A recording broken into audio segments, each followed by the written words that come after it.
ஓம் நம சிவாய. திருச்சிற்றம்பலம். நம்ம இன்னைக்கு என்ன பார்க்க போறோம் அப்படின்னா, நிறைய நம்ம சிவசிவா அப்படின்ற வார்த்தையை நிறைய பேர் சிவபக்தர்கள், சிவனடியார்கள், அப்புறம் நிறைய பேர் சொல்லி நம்ம கேட்டிருப்போம் இல்லையா? ஆனா அதுக்கு நிறைய பேருக்கு என்ன விளக்கம் அப்படின்றது தெரியாது. சிவ சிவா அதுக்கான விளக்கத்தை தான் நம்ம இன்னைக்கு பார்க்க போறோம். அந்த விளக்கம் தெரிஞ்சா நீங்களும் அடிக்கடி சொல்ல ஆரம்பிச்சிருவீங்க.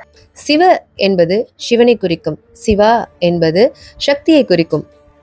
சிவனும் சக்தியும் வடிவங்கள் தான் வெவ்வேறு, ஆனா அவங்க ஒரே கடவுள் தான். ஒரே கடவுளோட வெவ்வேறு வடிவங்கள் அப்படின்னு சொல்லிட்டு சொல்றாங்க.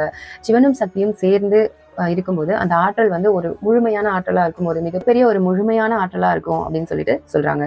ஸோ சிவன் சக்தியாகவும் சக்தி சிவனாகவும் இருப்பதான் சிவசக்தி தத்துவம். ஸோ அதுக்காக தான் இந்த விளக்கத்தை உங்களுக்கு சொல்லணும் அப்படின்னு நினைச்சேன். ஸோ மறக்காம இந்த வீடியோ ஃபுல்லா பாருங்க, ரொம்ப யூஸ்ஃபுல்லான டிப்ஸா இருக்கும் சிவபக்தர்களுக்கு எல்லாருக்கும். சிவசிவா சக்தி இல்லாம இயங்க முடியாத சிவன். சிவன் இல்லாம எந்த ஆற்றலுமே இயங்காத சக்தி. சிவன் தந்தை, சக்தி தாய். இந்த சிவசக்தி இந்த பிரபஞ்சத்தோட இயக்கம் அப்படின்னு சொல்றாங்க. இந்த பிரபஞ்சத்தை இயக்குறதே இந்த சிவசக்தி தான் அப்படின்னு சொல்லிட்டு சொல்றாங்க.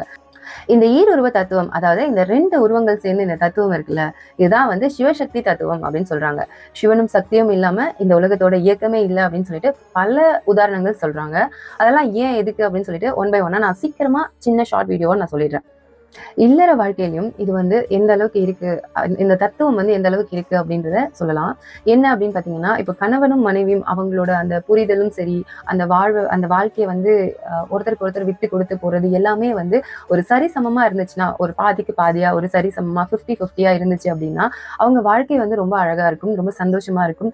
இந்த தட்பவெட்ப நிலையிலையும் நம்ம இதை சொல்லலாம். என்ன அப்படின்னா, சூடு குளிர்ச்சி. இந்த சூடு குளிர்ச்சின்றது ஒரு வெவ்வேறு விதமான ஒரு இது இல்லையா?